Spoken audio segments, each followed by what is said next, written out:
안녕하세요. 오늘은 한글의 창제 원리에 대해 함께 알아보겠습니다. 훈민정음입니다. 훈민정음.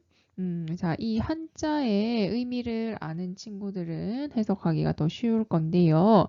훈민정음이란 백성을 가르치는 바른 소리라는 뜻으로 1443년 세종대왕이 이 한글을 창제하였습니다. 그리고 3년 후인 1446년에 한글을 반포했는데요.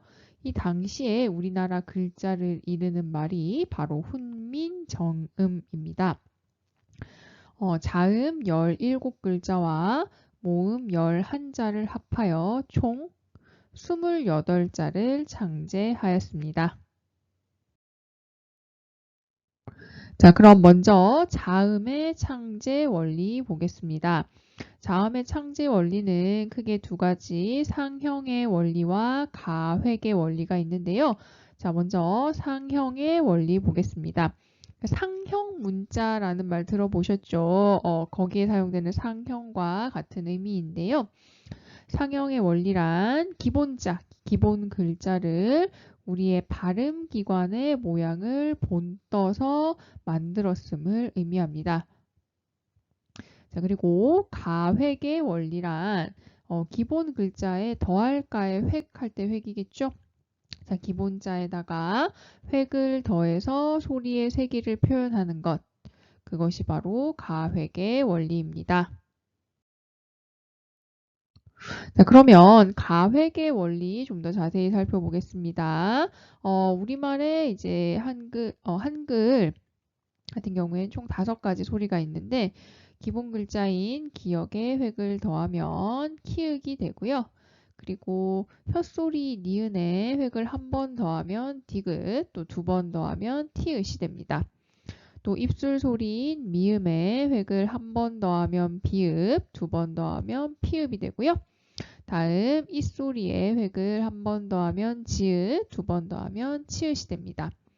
또 목구멍 소리는 이응에 획을 한 번 더하면 여러분들 요 중간에 있는 이 글자는 좀 생소하시죠? 여린 히읗이라고 합니다. 여린 히읗이 되고 여기에 획을 한 번 더하면 우리가 알고 있는 히읗이 되죠. 자, 그래서 가획자는 그 각 기본자와 소리 나는 위치가 동일합니다. 그러니까 예를 들면 기역과 키읔 모두 어금니 소리로 소리 나는 위치가 같고요. 그다음에 니은, 디귿, 티읕 역시도 혀소리로서 소리 나는 위치가 동일합니다. 다만 다른 것은 획을 더할 때마다 소리가 점점 더 세진다는 것이지요.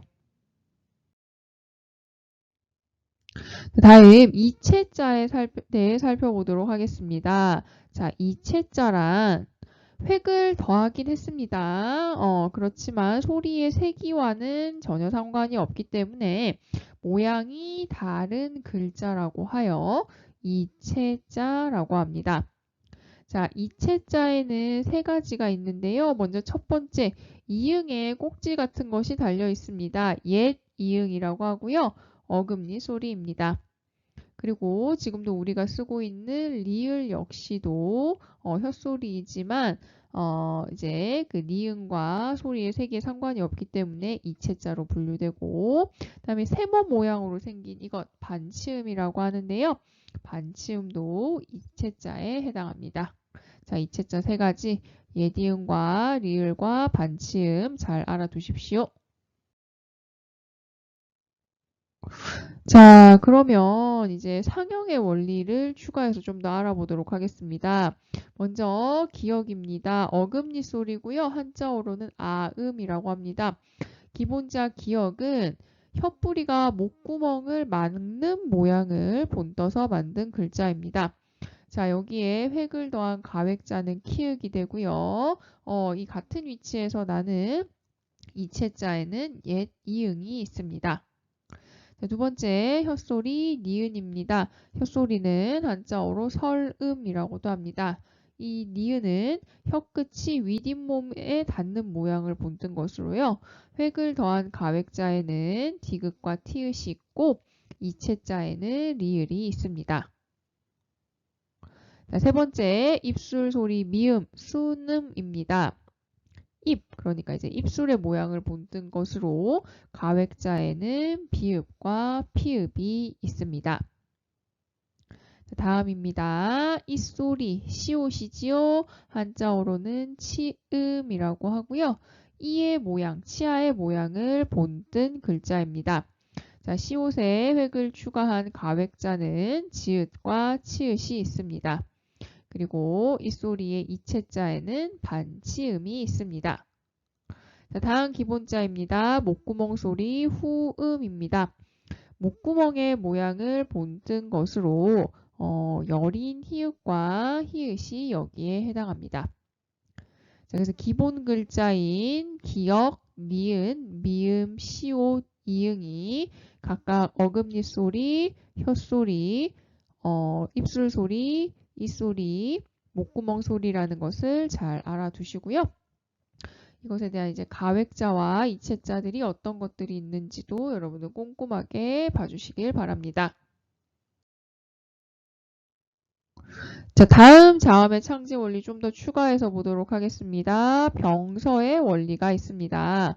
자, 병서는요, 이제 나란하다라는 뜻인데요. 자음을 옆으로 나란히 써서 추가로 글자를 만든 것입니다. 예를 들면 기역을 나란히 쓴 쌍기역이나 비읍 두 개를 나란히 쓴 쌍비읍, 또는 예전에는 이런 표현도 있었습니다. 시옷과 기역을 나란히 쓰거나 시옷과 비읍을 나란히 써서 자음을 표현하기도 했습니다. 자, 다음 연서의 원리입니다. 연서는 이제 다른 자음은 제외하고 순음, 그러니까 입술 소리인 경우에만 해당하는데요. 자, 미음, 비읍, 쌍비읍, 피읍 밑에 이응을 써서 순경음을 만듭니다. 그래서 이제 지금 우리가 봤을 땐 좀 생소한 글자들인 미음 밑에 동그라미, 비읍 밑에 동그라미, 쌍비읍 밑에 동그라미, 피읍 밑에 동그라미로 보이는 이 글자들이 이제 순경음이라고 합니다. 현재는 사용하지 않는 글자입니다. 자, 자음의 창제 원리를 살펴봤으니 이제 모음의 창제 원리를 보겠습니다. 모음의 창제 원리는 크게 두 가지, 상형의 원리와 합성의 원리입니다. 상형의 원리는 자음의 창제 원리에서도 나왔죠. 똑같이 모음의 창제 원리에도 적용이 되고요. 자, 모음은 무엇을 본땄느냐? 하늘, 땅, 사람의 모양을 본떠서 아래 아와 의와 이를 만들었습니다. 여러분들 자음은 무엇의 모양을 본땄는지 기억나시나요? 네, 맞습니다. 발음기관이었죠. 자, 그렇지만 상형은 발음기관이 아닌 하늘과 땅과 사람의 모양을 본떴다. 자, 그러면 이제 다음 합성의 원리 보도록 하겠습니다. 합성은 말 그대로 합쳤다라는 건데요. 자, 기본자를 합쳐서 초출자와 제출자를 만듭니다. 초출자는 아래아와 의와 이를 한 번 결합하여 만든 것이고요. 제출자는 이 초출자에다가 아래아를 하나씩 더하여 만든 글자입니다. 그래서 보면 기본자 아래아는 하늘의 둥근 모양을 본뜬 것, 그 다음에 은은 땅의 평평한 모양을 본뜬 것, 그리고 이는 사람이 서 있는 모양을 본뜬 것입니다. 자, 여기에서 나오는 초출자에는 오, 아, 우, 어가 있고 제출자는 요, 야, 유, 여가 있습니다. 자, 그러면 이게 어떤 식으로 합성되는지 한번 보도록 하겠습니다. 먼저 초출자입니다. 아래아와 의가 결합하면 오가 됩니다. 이와 아래아가 결합하면 이제 오른쪽에 붙어야 되겠지요. 아가 되고요. 그 다음에 의와 아래아가 결합하면 아래쪽으로 갑니다. 우가 되고요. 그 다음에 아래아와 이 같은 경우에는 이 아래아가 왼쪽에 붙습니다. 어가 됩니다. 자, 그러면 이제 제출자는 쉽게 할 수 있겠지요. 아래아 더하기 오는 요가 되고요. 아 더하기 아래아는 야가 됩니다. 우 더하기 아래아는 유가 되고 아래아 더하기 어는 여가 됩니다. 다시 그래서 초출자는 오, 아, 오, 어, 제출자는 요, 야, 유, 여입니다. 자, 다음 이미 만들어진 모음을 합하여 추가로 글자로 만드는 것인데요. 이거 이제 초출자, 제출자와는 다릅니다. 아예 만들어진 모음을 결합하는 것으로 여러분 쉽게 할 수 있습니다. 오와 아가 결합하면 와, 우와 어가 결합하면 워, 그 다음에 우와 애가 결합하면 왜가 됩니다. 자, 이제 한글의 우수성과 같이 살펴보겠습니다. 첫 번째, 독창성입니다. 한글은 다른 문자를 모방 또는 변형하지 않고 독창적으로 새롭게 만든 글자입니다. 두 번째, 과학성입니다. 글자의 모양이 발음기관의 모양을 본뜬 거, 그러니까 해부학적인 원리가 적용되었죠. 그리고 소리의 관계, 소리의 세기를 고려하며 누구나 쉽게 이해할 수 있도록 만들었다는 것이 이제 과학적이라고 할 수가 있겠고요. 다음 경제성입니다. 네, 이거는 여러분들 한자와 비교해 보시면 그 특성이 더욱 두드러지는데요. 적은 수의 글자, 그러니까 총 28개의 글자로 굉장히 많은 소리를 표현할 수 있습니다. 다음 실용성입니다. 여러분들 뭐 키보드 입력할 때나 혹은 스마트폰으로 한글을 입력할 때 생각을 해보면 음절 단위로 모아쓰기를 하기 때문에 읽기 굉장히 편하고 의미 파악도 쉽습니다. 또 자판으로 문자를 입력할 때 그 속도가 다른 문자에 비해서 굉장히 빨라서 정보화 시대에 적합한 문자라고 할 수 있겠습니다. 자, 정리합니다.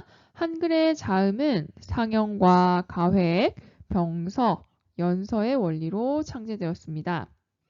한글의 모음은 상형과 합성의 원리로 창제되었습니다. 자, 그리고 한글은 독창적이고 과학적이고 경제적이라는 면에서 우수하고 가치가 있는 문자입니다. 자, 지금까지 한글의 창제 원리에 대해 알아보았습니다. 감사합니다.